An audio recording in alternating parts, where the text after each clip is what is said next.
Good morning, everybody. Welcome to the European Security Summit powered by Forum Europe. And this is the first session on the Europe cybersecurity policy landscape.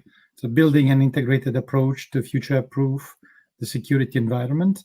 And we will have time until 11:30 for having an opening speech by Johan Lepassard, Executive Director of ENISA, and a panel with four important speakers: Jakub Bortyński from the Commission, Françoise Morat from Orange, Liga Rosenthal from Microsoft, and Volkmar Lotz from SAP.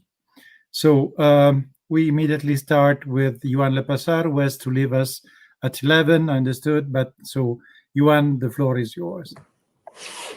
Thank you very much, Luigi. Thanks very much for listening in, and thanks for the organizers for inviting me to join in this panel. The title of this panel is quite broad. I read it through because it's also very complex, and it looks at the European cybersecurity policy landscape, building an integrated approach to future-proof security environment. So, of course, when we look at the policy landscape and the framework that has been put in place, the two key pillars are the Network Information Security Directive and the Cybersecurity Act, and they are both quite young still. The Network Information Security Directive came into effect 2018, and the Cybersecurity Act was enacted in 2019. So, in a nutshell, we can also say that the policy landscape and the two regulatory pillars on which it stands is relatively new. In comparison, ENISA, the European Union Agency for Cybersecurity, is 15 years old. And of course, that means also that we haven't yet used all the tools that we have built. And we are only now starting to fully utilize the opportunities of these regulatory frameworks. And I think the good work on the 5G that Europe has done shows what is the potential of the Network Information Security Directive. When you look at the Cybersecurity Act and the potential of building up certification schemes, we still don't have a fully functioning European certification scheme in place. We are working on developing a couple, but that means that we haven't yet been able to bear the full fruits of the regulatory framework that has been put in place. However, I think it would be useful to step back already now a couple of steps to look at the bigger picture, and the bigger picture should focus on what is the state of our resilience when it comes to cybersecurity, and do we have the necessary capacities in place? I mean, also when we look at the different sectors that are now covered under the ENISA directive, we see that their maturity is very different, but it's also very difficult to understand and compare the sectors. They have very different regulatory environments, and there is no system in place to actually understand what is the state of cybersecurity across the Union. This is something, by the way, that the agency is now looking to develop. So we should look at the big trends and see whether our policy framework is fit for purpose, even though we know it's relatively new, because the world does not stand still and it moves very rapidly. And let me just highlight perhaps two big issues for the purposes of this debate. The first issue is legacy systems. When we look at the most recent cross-border massive cyber incidents, we've seen that all of them have exploited vulnerabilities in legacy systems. Now, the question is, how does our policy framework and how does our regulatory framework address these issues in our scope? Also, when we look at the trends and where are the cyber threats, in the beginning of the pandemic, we observed a 667% increase of phishing attacks. And the trend which emerges is very clear that more and more criminal actors and opportunistic cyber criminals are using SMSs, WhatsApp, Snapchat, and social media channels in order to explore potential scams and direct the phishing attacks. So the question which arises from me is that clearly when it comes to cybersecurity, and October is the cybersecurity month, it is up to all players to make sure that we have a safe cybersecurity environment. But it's not only the duty of the end user, and I think we should raise the question within the framework of the review of the ENISA directive: is what is the duty of care of the service providers?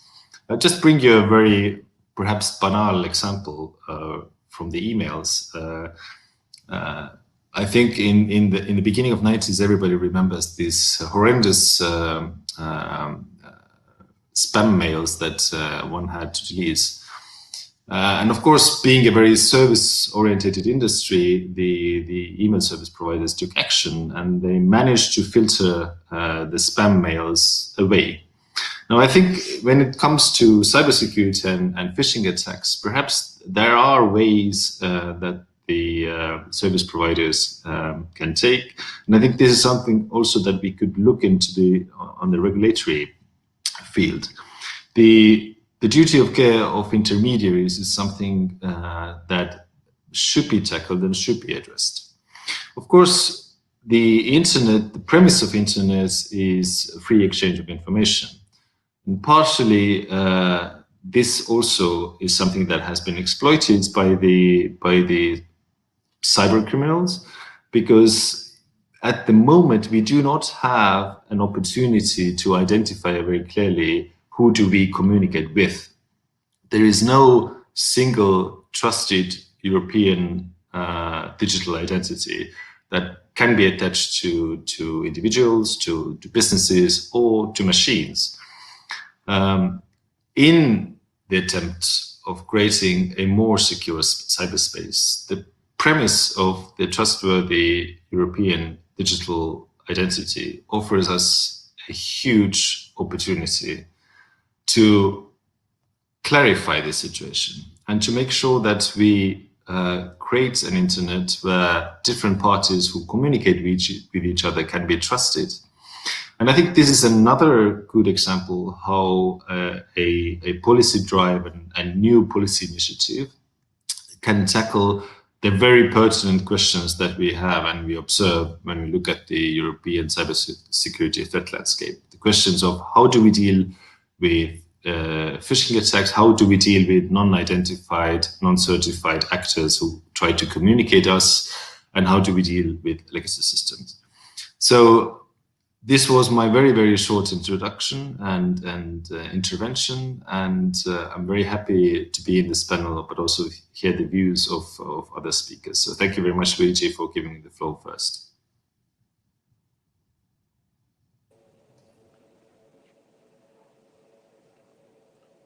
We can hear you, Luigi.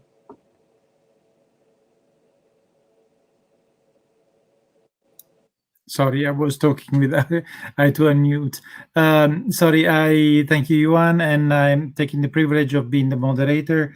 And as you are leaving in half an hour, maybe we could have already very quick interaction with you on what you said, because I think you introduced, at least I took note of two important things. One, you discussed of the, well, you reminded the duty of care. Duty of care is something which happened, if I remember correctly, for the first time in the update of the security strategy in September 17. And everybody was asking, what is duty of care? What's about? And so on. And actually, it's somehow a pity that has not been declined sufficiently or used sufficiently in the last 3 years. Now you're saying you insisted on this duty of care, especially for service provider. I think it's very important. Maybe you could say a little bit more how you see the duty of care. You said already something. And the second point, I think also that you reminded this EU secure ID, which has been presented also by President von der Leyen in a speech on the Union. And I had a number of questions from EXO members asking, what is this? What for? And you already said a few important issues, that parties can be trusted in the internet. I think it's not only probably in the internet, but in all the digital connections that we will have. So maybe can you a little bit elaborate on this point a little bit more? Thank you. It's also something that, of course, I don't hold the full truth on it. But I think our starting point should be to understand better what are the big problems. And I just pointed out two issues, which is the legacy systems and the, let's say, the communications channels that are used by opportunistic cyber criminals in order to conduct phishing attacks, cyber scams. And of course, there is a bigger problem of the structure and the architecture of the internet, where people, businesses, machines communicate with each other without actually having a certified identifiers in a way that enables us to trust them. So the question is now really looking at the point of view of our regulatory framework. Does this regulatory framework that we built now addresses these issues in a sufficiently clear manner, or should there be something that we can do? Now, in relation to duty of care, I think this is something where the industry itself very much can come together. And the duty of care concept is not new. It was already introduced in the e-commerce directive, so it's not something in the digital world that we don't know. This is something that I think we can look whether this same concept can be better also utilized in the network information security environment.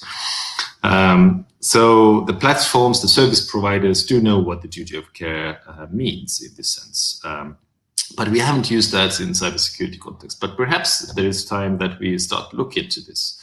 And I recall that in the big debates that was launched, I think around 5 years ago, regarding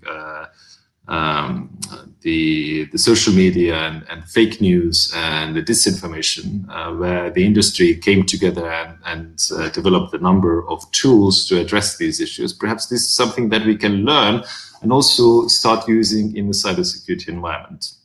One does not need to regulate as a first step. But I think we can learn from this process, and I think it's worthwhile of putting it on the table, given the fact of the exponential increase that we've seen in terms of phishing attacks. And the channels, of course, are normally the communication services that are used then. And then when it comes to the digital identity, I think that is, again, something that is not new. We already have actually a framework in place in Europe, which is called the ENISA, which enables a mutual recognition of certified digital identities. And I think on this we can build. When I ran a very quick survey, or let's say analysis with my advisory group members, including the Deutsche Telekom and some of the big players in European industry, they said that this is the missing piece. They didn't say, what is that? They said, this is something that we miss, that because that could bring trust in the environment, which now lacks trust. And I think if you look at the industrial players and you look at the SMEs, they don't say that this is something that doesn't help them. Quite contrary, they say this could be something that adds a protective layer. This could be something that essentially, from the point of view of cybersecurity, makes a lot of sense. Thank you. Thank you, Johan. I don't know if the other panelists have a quick question to Johan before starting the panel. There is one question from the audience, from Octavian Popescu, Eucomreg, which is asking, which entity agency is tasked with the cybersecurity standardization at European level? These are the Sensen and Kenetze, that I can reply to this. But also, how does ENISA and the other speakers see the relationship between certification and standardization for cybersecurity? So, Johan, maybe, what is the link between standardization and certification? Well, very clearly, when we built different certification frameworks, we quite often refer and stand on the standards that have been developed. The problem, of course, is that when we look at the new technological areas like 5G, there are very few standards that are already developed. But I mean, the certification and standardization is the different sides of the same coin, I would say. Yeah? They are interlinked. The standardization work by nature normally is a bit more, let's say, time consuming, and it takes a bit more time, but whereas the certification can be more agile. So we also actually cooperate with the post-standardization organization very closely. We are very happy about their work. Okay, thank you. Now, I think it's time to move on with our panel. So, Yuan, please stay with us. And if you want to intervene, please do it before you leave. So we start with the panel. We continue with the public administration. So and then we move to the private sector. Now we go on with Jakub Boratyński, who is acting director of the Digital Society Trust and Cybersecurity in the DG Connect of the European Commission.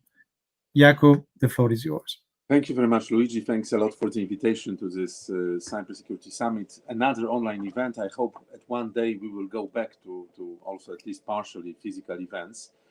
Johan has highlighted already a number of important priorities that are, let's say, either in making or coming up in the near future. I would like to maybe first state, I mean, in a way it's obvious, but I really see how it has changed, the dynamics. I mean, basically, of course, the crisis, the COVID, has brought this unprecedented pace of digitalization, which also shed light about the risks we are facing as, again, even more than ever before, our lives and way of doing things became digitalized. Luckily, COVID did not become a cybersecurity crisis. There has been some concerns about it. We've seen aspect of COVID related. Johan was referring to this proliferation of phishing attacks, building on the anxiety and confusion around the pandemics. We've seen some attacks against health establishments, but overall, things have sort of stayed under control. They didn't got out of hands. But I think all of that actually, created even more openness and understanding that we need to actually work further. We cannot just be content with what we have managed to build over last few years. So anyway, already in February, before the crisis, Commission has announced its intention to anticipate the review of the ENISA directive, the baseline legislation in Europe. But obviously what we are seeing now as a result of the crisis is giving us indeed important tips and ground for reflection of how far we should go in basically extending cybersecurity rules in the internal market. I would say, we are not, of course, at this stage having definitive answers, but, with all the discussions we are having accompanying NIS review, I think this is basically the direction, an important direction of travel. Secondly, I would like to just in this opening statement to refer to the fact that, in relation to the crisis, Commission has come up with obviously, the revised proposal for the MFF budget, but most importantly, we had this agreement between the EU leaders on this unprecedented fund, which is based on basically us collectively borrowing funds in the financial markets.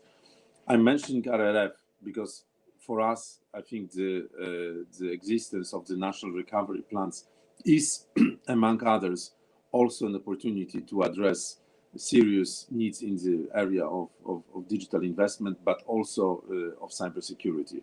We're extremely happy to see the support from the leaders expressed at the European Council toward this 20% target of investment under RRF. And I think it is very important that, let's say, cybersecurity community, which includes companies, but which includes also obviously the authorities, cybersecurity authorities of member states, will actively participate in basically reflection on how best to use this unprecedented fund, for increasing the resilience of of basic internal market of the companies, but also of the individuals. As I said, we are moving ahead with this, with the preparation for the evaluation and review of NIS. We have recently closed public consultations, but again, there is still a lot of, let's say, discussions and good ideas coming forward. So I'm very much looking forward to conclusion of this process. As you know, Commission will also be presenting, an updated cybersecurity strategy, building on obviously the achievements so far. But I think this whole question of, which Johan mentioned, duty of care, I would say more broadly, making sure that the market around us, we have this, let's say, normal internal market rules increasingly mainstreaming the area of ICT. And with that, we are very much looking forward towards the progress on certification. We have also important initiatives about how to increase the cybersecurity of connected products, ongoing discussion on delegated act to radio equipment directive, upcoming council conclusions prepared by German presidency on cybersecurity of IoT. And last but not least, I think reflection on how more broadly we can make sure that we have a cybersecurity requirements put forward across wide range of products in the internal market. So I think this is very important path which would complement, let's say the NIS approach to resilience. And again, it's maybe perhaps the last point that I would like to mention is indeed 5G. 5G, which is an unprecedented exercise in collaboration of member states supported by Commission and ENISA in this area, which is very sensitive, which is fundamental for internal market, but also very much relevant to national security. I think the process has so far worked pretty well, but of course we have to be very, very, let's say, vigilant and really focused on making sure that all these ideas that we have put forward in the toolbox, that this is really fully followed through and reflected in the national approaches to rollout of 5G networks, and then ultimately when we would be, let's say, analyzing the situation in Europe 2-3 years from now, hopefully with 5G networks successfully rolled out, that we would be able to really see that what we have planned is really reflected on the ground. That would be a real test of our collective capacity to act, and also, it is also a very powerful use case of how Europe can actually in practice pursue the objective of strategic autonomy. Okay, I would stop here, and again, looking forward to also our views of other panelists in the discussion. Thanks a lot. Thank you, Kuba, for your introductory elements. So now we move on. If Johan has no question, I suppose you talk each other sufficiently.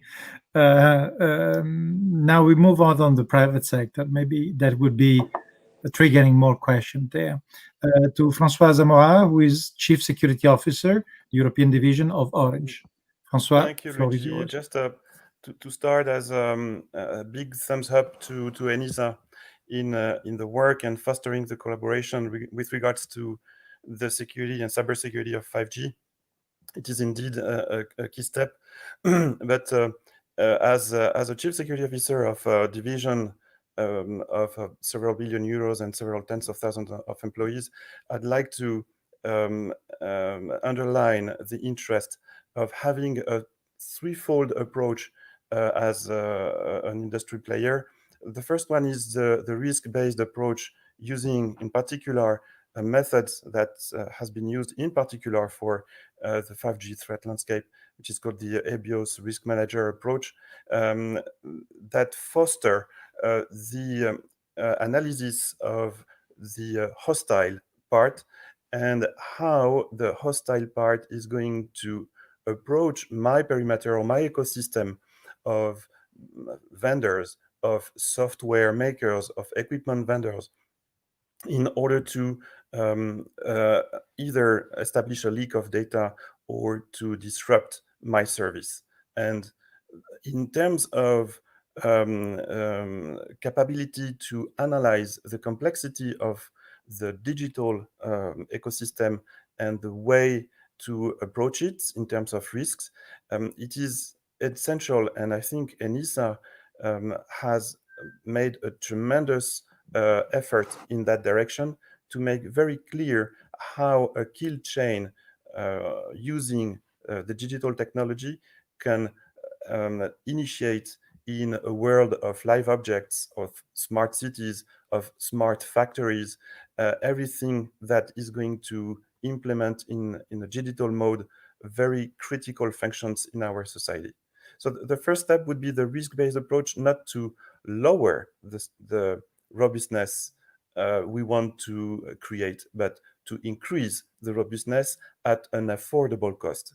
And in order to do that, this risk-based approach, in particular using the EBIOS Risk Manager approach, helps to identify that targeted effort that makes this trust at an affordable cost. The second approach we would like to foster as part of an industry player in the review of the NIS directive is to include a little more of the ecosystem of the digital industry, not only cybersecurity industry, but also the digital industry, regardless the sector. The notion of having a stakeholder, a software vendor or an equipment vendor, as considered as important as an operator of essential service, because it is only thanks to these vendors of software, of hardware, of infrastructure, of cloud services, that the operator of communication services and banking as well, because Orange is as well a bank, only to make possible, in the context of the NIS, a relationship of impact in case there is a partial implementation of a given security controls in the area of the vendor of the software maker. It's quite a significant change we suggest, because it is only when tying all the components of the ecosystem, all the players of the ecosystem together in the same context of a regulation, that we can foster not only the cooperation, but also the obligation of results that our environment imposed to us. And the third message I would like to deliver this morning is to encourage the harmonization of the requirements and how to implement these requirements, not only in our network, but also in the way the networks are going to be consumed. And in order to address that, we are going to address and to need to educate with a lot of skills. And this is why the skill problematic is absolutely essential to, as a success factor of that, is to educate the overall set of players on how to use these new smart cities capabilities, these new slicing capabilities that are going to appear starting 2023, but also this new capacity of connecting objects together on the move in a full trust. And this is why the standardization plays a very significant role, and the standardization of implementation of these cybersecurity requirements across this technology has a significant impulse and power to establish this affordable cost across our geography we would like to achieve. And this is why I think the European cybersecurity certification schemes plays an instrumental role. Of course, at the beginning, we encourage voluntary schemes, because we need to give time to this cybersecurity certification to take their learning curve in a way that both security requirements and the way to assess them can be made on a very reasonable way. Thank you. Thank you, Francois. So I think you, with your three-step approach, the risk-based, include all digital industry in the ENISA directive, and the, let's say, educate how to use the digital capabilities and so on. These are somehow, I'm sure these will trigger some question. At least I have some question for the panel. Let's see what's coming out from the from the others. But we continue exactly with two vendors, software vendors. Now we start with Liga Rosenthal, who is Senior Director of Cybersecurity at Microsoft. Liga, the floor is yours. Thank you, Luigi, and thank you for including Microsoft in this exchange and on a very topical and current issue, especially with the NIS consultation now submitted, and also with the anticipation of a new cybersecurity strategy coming out in December. I wanted to address the issue of if NIS is fit for purpose, and in this sense, I think that it was definitely forward-looking, and we have an opportunity to shape it in a way that will address several aspects of cybersecurity in the future. So, unlike the previous speaker, I'll have 4 points I wanted to quickly make, and they go along the lines of how NIS was drafted.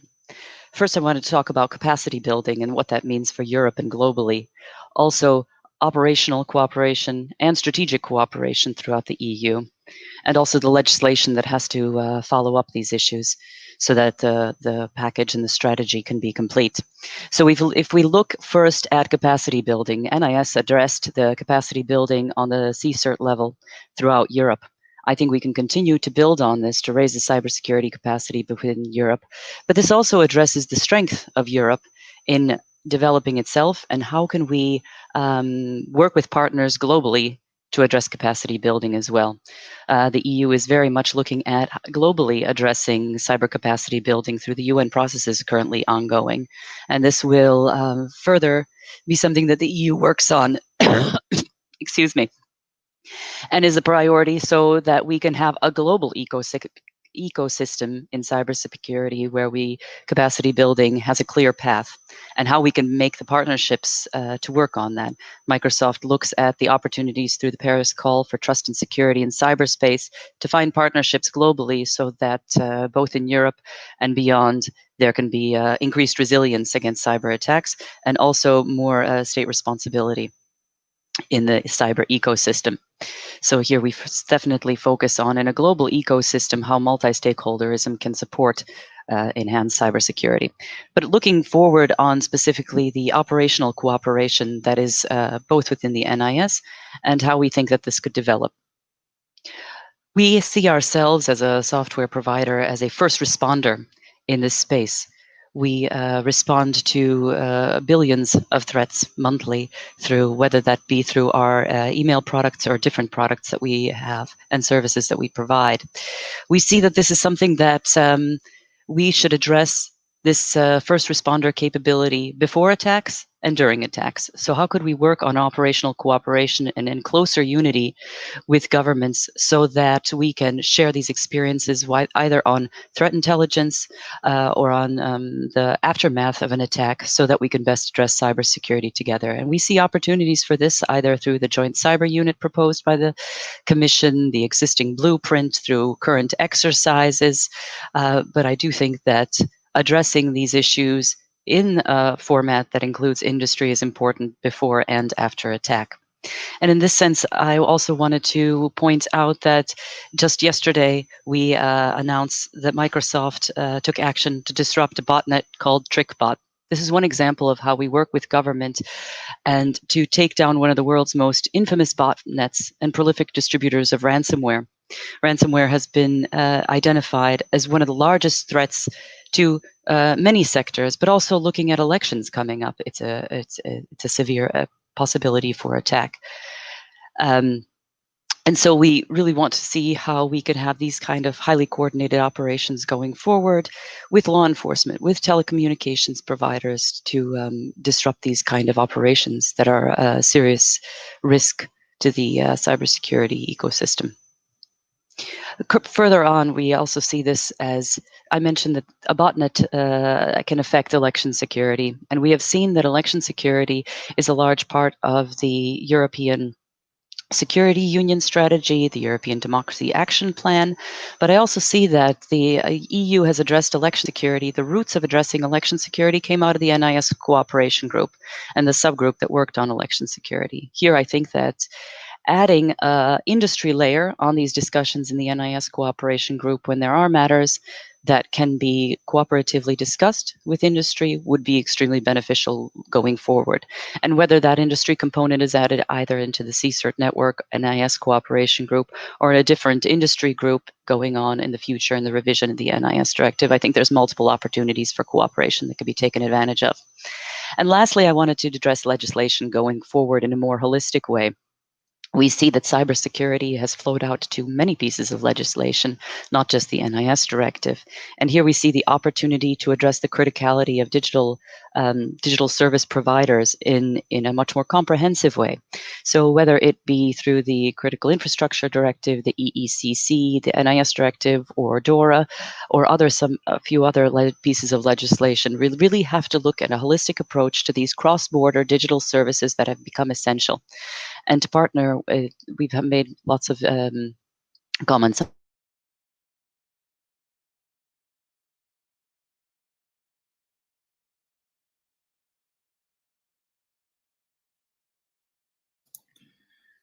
So Liga stuck. Apparently the connection is has a problem. So let's see if she's coming back. Well, just to remind what Liga was saying. Okay, my network quickly stopped, but I'll conclude my remarks. I hope that you've heard most of them. Thank you. Thank you, Liga. Yes, I just see were 4 points: capacity building, operational cooperation, election security, and holistic legislation. So that's just to remind you of 4 points, and where you're calling for closer industry cooperation and participation in what the review, well, in what will be the future evolution of the NIS directive. Let me summarize if I get it wrong. Right. So now we move on with the last speaker for the panel, Volkmar Lotz, who is the head of security research in SAP. So Volkmar, please, the floor is yours. Thank you, Luigi, and thank you for inviting me to this panel and the opportunity to share some thoughts on cybersecurity policy with you. I want to start with an observation of the maybe most significant trend in cybersecurity that occurred over the past, say, 1 or 2 decades. It has already been mentioned, but I think it cannot be emphasized more than that. Security is not an individual task anymore, but it is a shared responsibility of the whole ecosystem, consisting of the component vendors, of software vendors, of the users, of the policymakers, and all other stakeholders that are involved. And the reason why we cannot just look at our own systems, trying to secure them, not thinking about the impact they might have on the ecosystem, is that we have a much larger degree on technical dependencies. From a software vendor's point of view, for instance, 20 years ago, 95% of our software was kind of homegrown. So you were using an operating system, maybe some third-party communication infrastructures.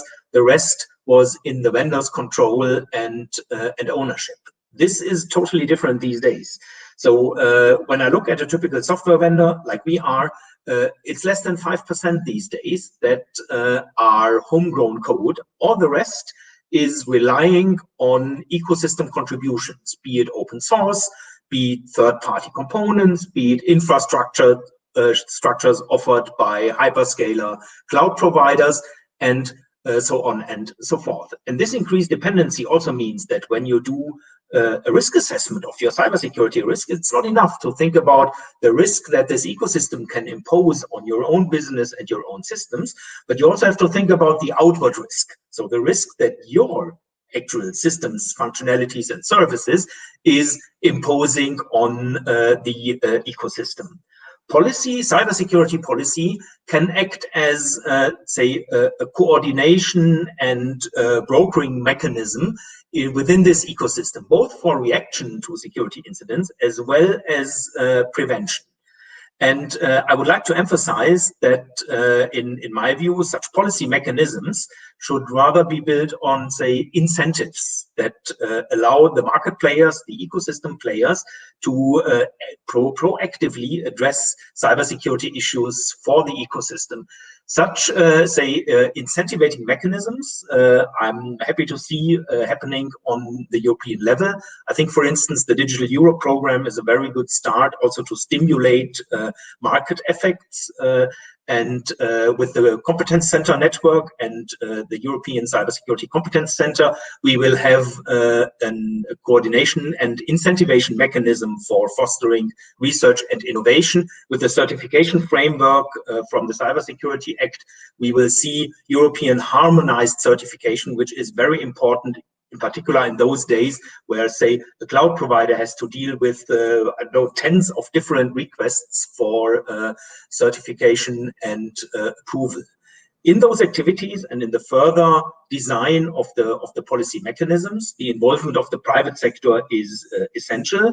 And I would like to emphasize that when talking about the private sector, this is not only the cybersecurity industry, as you might call it, but it's in fact the whole ICT industry. It's those companies that are not only those companies that are providing security technology, but it's also those companies that are providing secure services and secure software.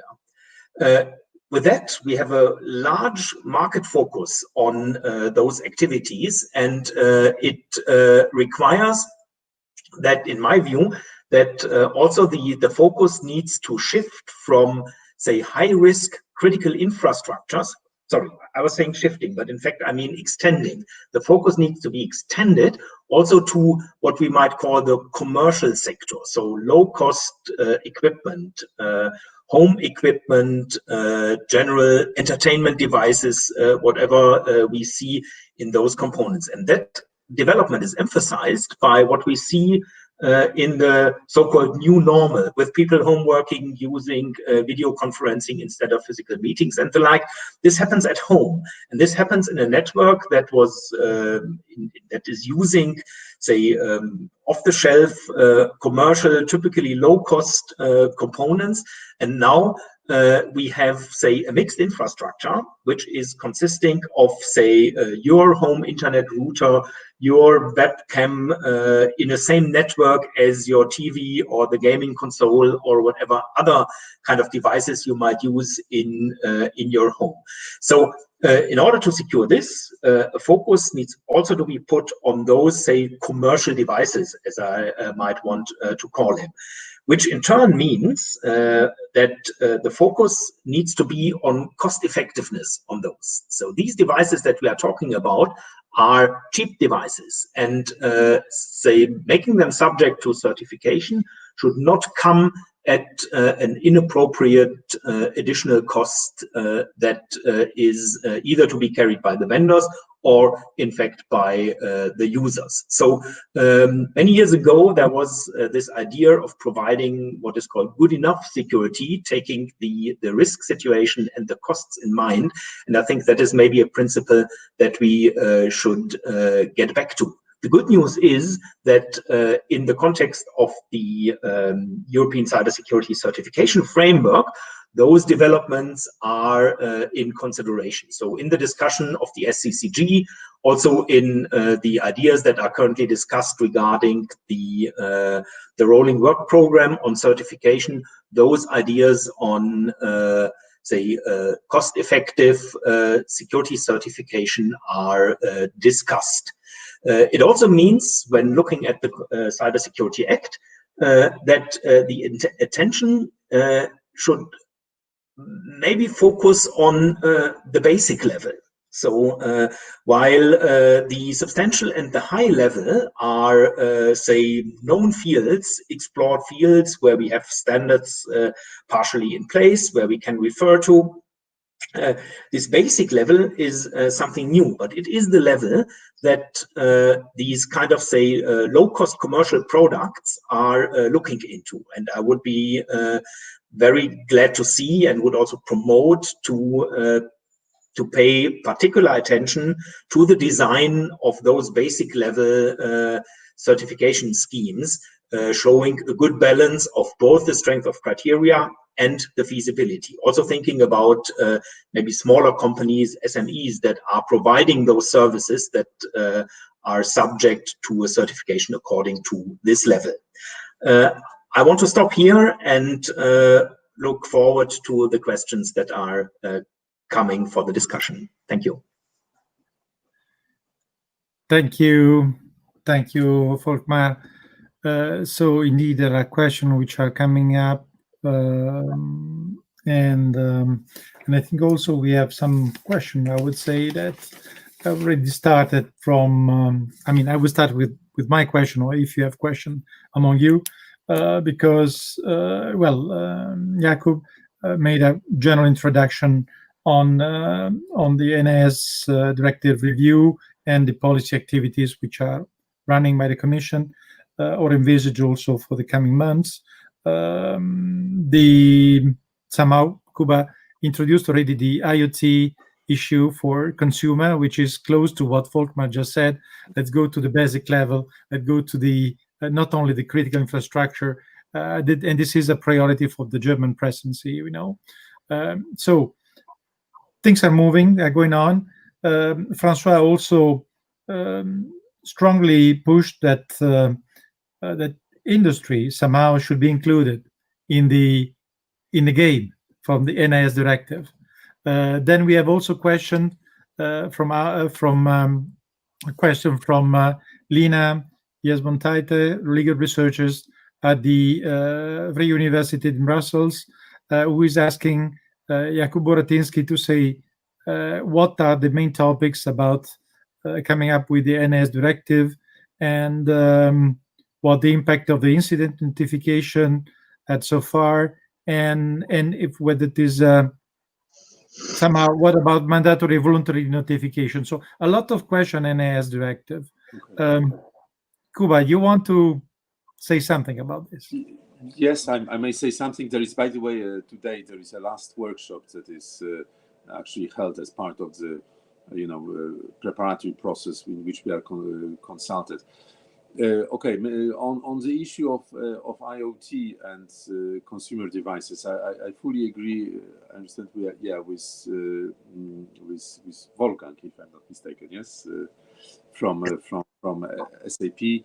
This is an area we really need to look into. I understand this upcoming initiative of a possible delegated act under Radio Equipment Directive is going to address at least part of this question, but we need also, I think, in the context of the schemes that we would like to see to develop under cybersecurity framework, a scheme targeting specifically also consumer devices is one of the areas that we need to act. In terms of NIS, there are indeed a number of topics. I'm aware of this idea of possibly having in the scope a wider range of entities. There was a mention here of software and hardware companies. I wanted actually even to ask a question, because I think we are analyzing this, but to me they appear to be quite different types of entities. So what would actually the typical obligations, NIS style obligation of risk management measures at the level of the company and the notification of incidents, are we really capturing the issue? But that's I would be happy to hear more about it. More broadly about NIS, so I mentioned the question of scope. We definitely look into the issue of how we can align more requirements across Europe, which we, as we see, are particularly could be challenging for the operators that provide services in a number of EU member states, and when they are subject to quite different regulatory approaches. Then the issue of information sharing, mandatory, voluntary. I'm quite convinced we need both. We need, I think, also a major investment in voluntary information sharing schemes. We have seen good practices in several member states. We would like these practices to be really part of the standard approach across the EU. For mandatory notifications, I mean, so far what we see is that the thresholds are set really quite high in practice, so there is very few, in a way, reportable incidents. So from the point of view of learning, that kind of path is clearly not sufficient. That's why, irrespective of what we do with the mandatory reporting, I mean, possibly, lowering thresholds, it is important that we really nurture, develop, and create frameworks for this voluntary information sharing, and this is something I think quite important for the future. I think I would perhaps maybe stop here because of course we are now, I would say, reflecting on different options. What we are reflecting upon, actually, I think the open public consultation has also shown when we ask a number of very detailed questions, and we are analyzing all of this. But for example, to support coordinated vulnerability disclosure, how we can increase our crisis management capabilities. We have very positive developments in terms of member states, let's say, fully taking ownership of the blueprint and recently launching Cyclone network that brings together, let's say, operational level of cyber crisis management from member states. So all of this, can potentially, be also reflected in the NIS. Okay, I stop here. Thank you. I have a provocative question for you. Do you think any chance that the directive is becoming a regulation? I mean, this is a question we are openly asking. So it was part of consultation. We asked this member state, so we are reflecting upon it. So from that point of view, yes, there is always a chance, but we would need to very carefully, let's say, weigh pros and cons of two approaches, and then take a decision. But member states have been also quite openly asked about that. What do they think about it? Okay. Also, and I mentioned one important consideration for us is that we definitely want to go for a meaningful, ambitious proposal. But in doing so, also we definitely want to have, our co-legislators on board, because the thing that we would like to avoid is to have a very long, protracted negotiations. We don't have time actually to repeat the experience of first NIS, when it basically took 3.5 years from the proposal until the instrument was adopted. Yeah, Kuba, also you mentioned several times the radio equipment directive, and maybe it's not sufficiently clear to everybody the importance or the impact of this directive. Maybe I would like just a quick comment from you, and maybe from Francois or Volkmar, which are more closer to research or this telecom part. I mean, it is. I mean, still things are kind of not fully settled, but there was basically the idea is that because there is an existing legal act, radio equipment directive, which includes certain empowerments which can be helpful for addressing cybersecurity, but this concerns specifically measures related to protection of privacy and against fraud.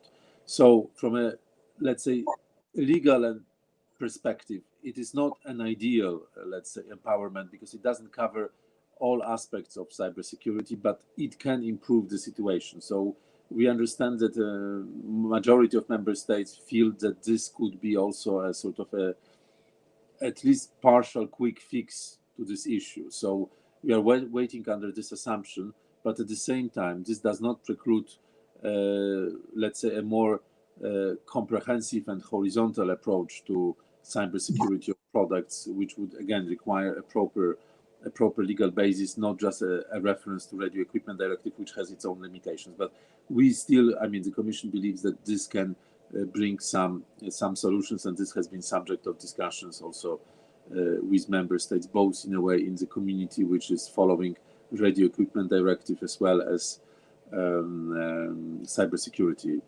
communities, let's say stricter cybersecurity community. So we are aware also of the views from the industry.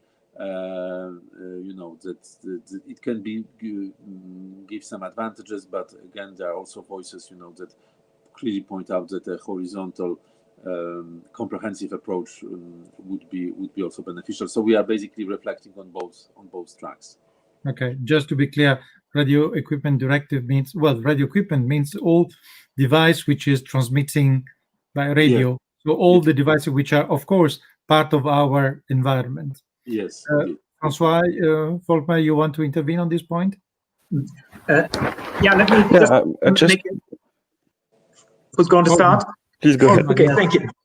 Thank you. So I just wanted to make a quick comment regarding the sharing of information regarding incidents. I think there's no doubt that this sharing is beneficial to all. However, Kuba, you already pointed to that. There is always this issue of the sensitivity of the data and of the potential negative impact on business, on reputation, even on the revenue of the companies being involved. As a security researcher, when seeing this type of problem, I'm immediately thinking about those advances that we've seen over the past years in cryptography that might provide a technical, at least a support, if not a solution, to this type of issues. And I've also seen that in the research programs that were operated by the European Commission in Horizon 2020,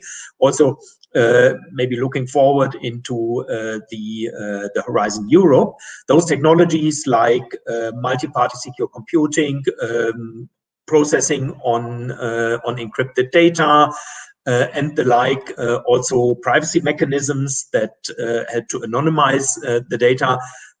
This might be maybe a prime application area for those research advances. And since they have been to a large extent funded and promoted by the Commission, that would be a nice fit for providing some technology support for those issues. Mm-hmm. Yeah, thanks a lot. Very good indeed. Okay, thank you, François. You want to also put something? Yeah, very quick, very short observation. I think the exercise on the ENISA directive is instrumental to make our continent a place of trust, and the use of regulation needs to be still made wisely, because from the investor perspective, the ones that are investing in Europe, we also perceived as an area, a continent of regulatory uncertainty. And the balance, I would say, needs to be as well wisely found in a way that, of course, to enter in the European market, you have rules, and these rules apply to big players. And this is the effect of the scale. Behaving as a unique continent with regards to these stakes help us to have a position at a scale of the big players in the digital industry. Thank you, François. Thank you. Now, I would like to come back on the point mentioned before already for information sharing and threat intelligence. Liga, you mentioned that industry should have a role before and after the attack. And one of these roles also, in providing, of course, the good solution, but also in sharing information, because also, especially in Microsoft, you have a big knowledge of the threats and so on. So can you tell us a bit more from your point of view, how you see this participation, the role of industry also in sharing information? Yeah, sure. I wanted to also bring to attention one example of how we've tried to accomplish information sharing at the EU level. When the member states were discussing on how to address cyber sanctions and how to use threat intelligence to make these political decisions, we last September, which seems like decades ago, organized a workshop together with EU ISS to discuss how private sector sees threat intelligence and what kind of trends we see and how we look at state-sponsored cyber attacks and what our information is during the course of these attacks to help member states understand how they can see industry as a source of threat intelligence. Just recently, last week, we released the Digital Defense Report that's from Microsoft that specifically addresses extensively how we go through different types of threat analysis from our products and services, and how we collect that and how we can offer that to not only our customers but also to the member states to be able to make their the decision making. I think that in the past, the common EU decision making suffers from unequal information on the state level, and industry can certainly support these kind of the decision making with a more overall approach to the EU to offer what we see from a global standpoint, so that the decisions that member states need to take collectively can be fueled by similar intelligence. Thank you, Liga. So I have a question, at least one, maybe two questions for Kuba. One is, how do you see the importance or the impact on SMEs of the NIS directive? Well, the evolution of it, because it could look like the directive is mainly addressed to large companies. Is it true, or how do you see it? You have to unmute. Okay, thanks for this question. I mean, if you take into account the part of the directive that speaks about, specific obligations for the companies, yeah, indeed, you can argue this is actually addressing only companies which usually are big, I mean, or at least medium, because there were the companies identified as operators of essential services. But if you take a wider approach, I think there is, of course, an impact in two ways. First of all, NIS directive was a trigger, especially for less mature member states, to develop national cybersecurity strategies. And you cannot have a meaningful national strategy if it does not basically concern how you can manage cybersecurity risks, let's say, beyond the critical infrastructure. Definitely there is a need for a comprehensive approach. And we have seen in a number of member states that the issue of, cybersecurity awareness, cyber hygiene, support to SMEs in that context is being addressed as well. If you think about national capabilities, which exist in the law enforcement area or in the area of, let's say, NIS community, the CSIRT capabilities, they can also, play a role. We spoke today also about duty of care, and of course, if you think about the measures that companies themselves take, for example, ISPs, telecoms, that is practically increasing the level of cybersecurity to users among SMEs. And then there is another dimension, which is the fact that the obligations from NIS directive have some sort of cascading effect. As providers of services to companies in the scope of the NIS directive, they basically are de facto, following the requirements of the NIS directive, because otherwise, basically, a company cannot be seen as managing properly its legal obligations. So, from that point of view, I see that NIS is indeed raising the bar across the board. Of course, you can argue, and this is what sometimes people tell us in the most mature, let's say, countries and companies, NIS was not such a big revolution because we have been taking care of those things before. Nevertheless, I have been also, again, hearing that this is always a good argument for those who are responsible for spending decisions at the level of the companies, to basically give more resources to these tasks. Thank you. Thank you, Kuba. Indeed, it's a matter of responsibility to raise the level and to understand which is the good level. But if we move from a directive to a regulation, then, as you say, the cascading effect will be even bigger on all the supply chain. And maybe, Francois, how do you say this? Because the telecom providers they had their own regulation. And they've been at the beginning of the NIS directive. We wanted to clearly show we are not in the NIS directive because we have already what we need. How do you see this evolution now? Yeah, absolutely, Luigi. And we are. What I can say is that we are at the center of the cascade, actually, because we are serving all the stakeholders in regardless of their size and their origin.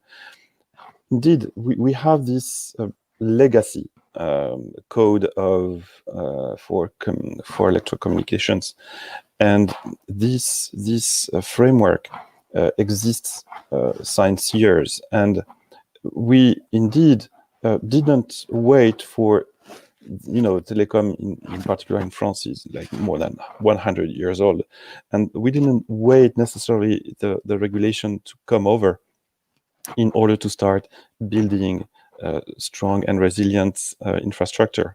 However, it is indeed a guarantee of trust in a given geography to have a regulation on the telecommunications, in particular, because of their so high criticality, including all the data and the privacy we are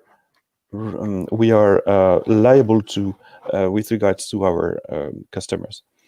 Of course, that is useful, and that having this NIS directive as the new generation of security requirements and security objectives, not only for telecommunications, but for an ecosystem of operation of essential services, is very key. Thanks a lot. Thank you. And Kuba, there is an external question. I read you. Do you think that the Common European Data Spaces Initiative and the setup of a cybersecurity competence center could underpin the creation of large-scale security programs by and for verticals, somehow linked to this NIS directive? Yes, definitely those initiatives are interlinked. I mean, if you look at the project of common data spaces, the issue of ensuring their cybersecurity and privacy would be one of let's say, key selling points. Of course, this is a part of a general design of how we can make a successful digital transformation by basically allowing, and this is very much defined by the data strategy, allowing the data generated in Europe really feed into the innovation and the digital transformation of different industries. Data spaces range from health to manufacturing, agriculture, so the scope is very broad, and of course it would be probably quite often the case that the companies in the scope of NIS would be likely users of the common data spaces and providers of data. So in that sense, there is clearly a strong link with the competence center negotiations. We sincerely hope they can be concluded under German presidency. I think that would be indeed a great opportunity to really integrate together the efforts of the research community, of the industry, around big projects at European level, and deployment of cybersecurity solutions. So again, deployment of cybersecurity solutions carried out with the funding from the Digital Euro program is going definitely to feed into the implementation of the NIS, because I imagine that would be the entities under the scope of NIS that would be users of this, let's say, state-of-the-art cybersecurity solutions. Okay, thank you, Kuba. Now, let's say we still have less than 2 minutes, 30 seconds for Liga, Volkmar, and Francois. We are mid of October. We can prepare Christmas, whatever Christmas will look like this year with the COVID. Just 30 seconds to ask the Commission, Santa Commission Klaus, what you want for a building an integrated approach. Liga. Okay, for Christmas, I'll ask the Commission for two things: a very holistic approach to addressing cloud services through regulation, noting that if we try to future-proof regulation that addresses all, doesn't limit cloud services in any way and the development of that for various sectors. We're not quite sure what the possibilities of cloud services will be in the future, as we see now with 5G. So looking at it in a way that gives us flexibility is good. And secondly, inclusion of industry more in the NIS groups and a more back and forth dialogue on the future of cybersecurity with industry. Volkmar. Thanks. Yeah, I pick up the term holistic in the sense that I'd love to see those initiatives that are going beyond the high risk or critical or substantial levels, looking more into the consumer world, the basics, the new infrastructures that we have for business with home networking and the like. And I see many say connection points where the current activities like the certification framework, for instance, could take a responsibility in that direction. Thank you. Very quickly, Francois. Sure, the holistic approach and the ecosystem is key. Use the risk-based approach, reasonable regulation, and please avoid geographical fragmentation for implementation. So with this, we will see that how Santa Claus will bring from the Commission something like this. Thank you, everybody, for being with us. Thank you to the panelists, Kuba, Liga, Volkmar, and Francois, and Yuan, of course, who left. Now we close this panel, and we are moving to the next session, the session 2, which is on modern law enforcement in the digital ecosystem, encryption, lawful data access, and implication for security and privacy. Stay tuned. Goodbye. Thank you very much. Bye-bye.